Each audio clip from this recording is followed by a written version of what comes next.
नमस्कार। सिंह राशि जन्म से लेकर के मृत्यु तक का सफर कैसा रहता है, बचपन कैसा रहता है, बुढ़ापा जवानी कैसा होता है, आपका गुण स्वभाव व्यक्तित्व के बारे में चर्चा करने वाले हैं। साथ ही साथ आपका मैरिड लाइफ कैसा रहता है, कार्य क्षेत्र कैसा रहता है, करियर कैसा रहता है, अनेक सारे विषयों पर कार्यक्रमों के अनुसार जानकारी को हम प्राप्त करेंगे। आज का यह कार्यक्रम बड़ा खास और बेहद महत्वपूर्ण होने वाला है सिंह राशि वालों के लिए। इससे पहले आपने अनेक सारे सोशल मीडिया पर कार्यक्रम देखा होगा कि मेष सिंह राशि का व्यक्तित्व गुण स्वभाव इत्यादि के बारे में, लेकिन आज का यह एक वीडियो बड़ा ही रिसर्च करने के बाद, बड़ा ही शोध करने के बाद इस वीडियो के माध्यम से प्रकाशित कर रहा हूं। इस गुप्त रहस्यमयी जानकारी को प्रकाशित कर रहा हूं। सिंह राशि वालों के लिए बड़ा ही बेहद खास कार्यक्रम है।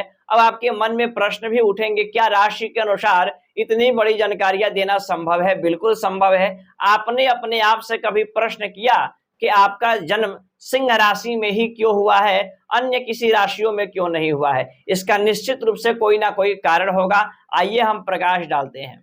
सिंह राशि ज्योतिष शास्त्र में 12 राशियां होती हैं। 5वें नंबर की राशि है सिंह, और जितने भी राशियां हैं सबके जो स्वामी बनते हैं, उन सभी ग्रहों के, उन सभी राशियों के स्वामी जो ग्रह हैं उनके राजा कहलाते हैं सूर्य, और सिंह राशि के स्वामी बनते हैं सूर्य।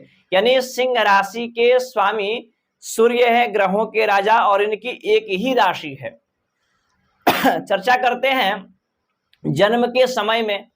तो जन्म के समय में जन्म लेते ही आपके जो परिवार के लोग होते हैं, आपके जो पड़ोसी होते हैं, रिलेशन के होते हैं, वह एक ही बात बोलते हैं कि यदि ये बच्चा अफसर बनेगा, या ये बच्चा अधिकारी बनेगा, या ये परिवार को संभालने वाला होगा, परिवार का सेवा करने वाला होगा, बड़े उपलब्धियों को प्राप्त करेगा, इनका तारीफ करते करते वो थकते नहीं हैं। अब उनको तो पता नहीं कि ये बच्चा क्या बनेगा आगे चल करके, लेकिन जन्म के समय में एक जो ऊर्जा मिलता है और जो एक वातावरण होता है, उसके अनुसार यह वो लोग बोलते हैं।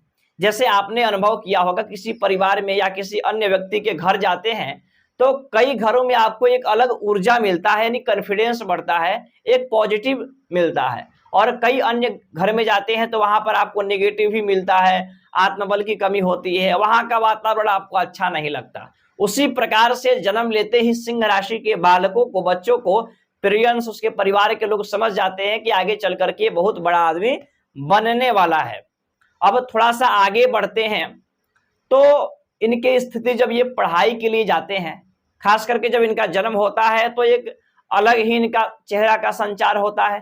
थोड़ा बच्चे होते हैं तो अन्य जो बच्चे हैं जो खिलौने के लिए या किसी भी चीजों के लिए जिद करते हैं, अड़े रहते हैं, उस प्रकार से इनका भाव नहीं है, क्योंकि सिंह राशि स्थिर राशि है, अग्नि तत्व की राशि है। जो इनको मिल जाता है उसको ये ले लेते हैं, बहुत ज्यादा वो नहीं करते। और बचपन से ही बड़े ही जिम्मेदार टाइप के व्यक्ति कहलाते हैं और जिम्मेदार होते हैं, और इनको जिम्मेदारियां चाहिए भी। थोड़ा सा बच्चे बड़े होते हैं, जब ये कॉलेज जाते हैं, पढ़ाई के लिए जाते हैं, तो वहां पर भी चाहे ये शिक्षा में कितने भी कमजोर हो या तेज हो, वो अलग विषय है, लेकिन इनके साथ 5-10 लोगों का ग्रुप होता है और उसका ये मॉनिटर होते हैं, उसका ये लीडर होते हैं। यानी इनके अंदर लीडरशिप पाई जाती है सिंह राशि वालों को बचपन से ही। और बचपन हो, बुढ़ापा हो, जवानी हो, कभी भी 100 लोगों के बीच में भी खड़ा कर दो तो सिंह राशि का रुतबा एक अलग ही होता है, क्योंकि सिंह राशि वाले राजा कहलाते हैं, राजसी स्वभाव होता है इनका। सिंह राशि वाले भावुक विचार के होते हैं, दूसरों को उपकार करना, दूसरों को हेल्प करना, मदद करना, ये इनकी आजीवन खूबियां पाई जाती है। थोड़ा सा आगे बढ़ते हैं, इनके शत्रुओं के बारे में चर्चा कर लेते हैं।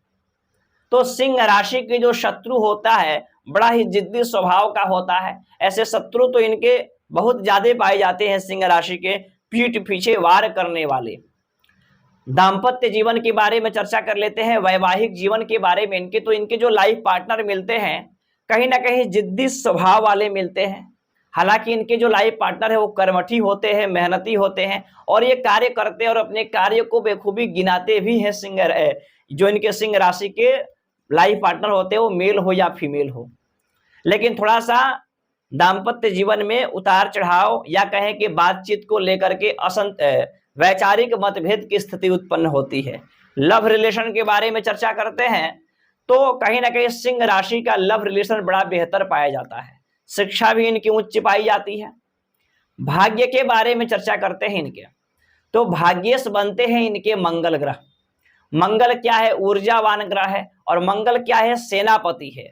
और राजा के अनुकूल ही सेनापति रहता है। राजा और सेनापति का तालमेल बड़ा बेहतर देखा जाता है, आपने भी अनुभव किया होगा। तो इनका भाग्य भी सपोर्ट करता है, भाग्य भी इनका साथ देता है, और बड़ा अचानक ये निर्णय लेते हैं।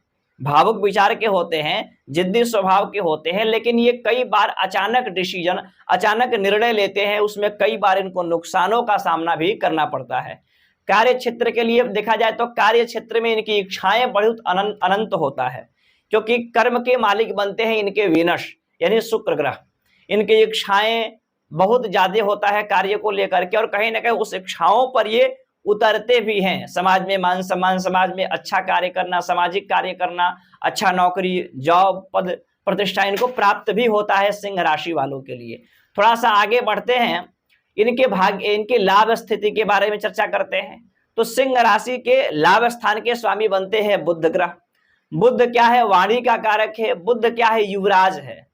तो कहीं ना कहीं इनकी इच्छाएं भी पूर्ण होती है। द्वादश के बारे में चर्चा कर ले तो इनके खर्चे भी अनावश्यक कई बार क्या इनके खर्चे होते ही रहते हैं। चर्चा करते हैं, खर्चा होते ही रहते हैं इनके। इसके अतिरिक्त इनकी वाणी के बारे में चर्चा कर लें तो बुध बनता है वाणी का कारक ग्रह। बुध इनके मालिक हैं, बुध भी युवराज हैं। युवराज मतलब राजा का पुत्र। तो कहीं ना कहीं देखा जाए तो वाणी भी इनकी प्रभावशाली होती है, अट्रैक्टिव वाणी होती है। अब आप सिंह राशि के जातक हैं, कमेंट में बताइएगा ये जानकारी आपके लिए कैसा रहा। और ये कार्यक्रम चंद्र राशि के अनुसार है। बाकी अन्य जानकारियों के लिए जैसे जन्म कुंडली का बनवाना, जन्म कुंडली का विश्लेषण कराना या हस्तरेखा दिखाना, वास्तु शास्त्र पर परामर्श लेना, तो उसके लिए आप इन नंबरों पर कॉल करके कार्यालय की कुछ सेवाएं हैं उनको अर्पण करके आप मुझसे बात कर सकते हैं। आज के लिए धन्यवाद। नमस्कार।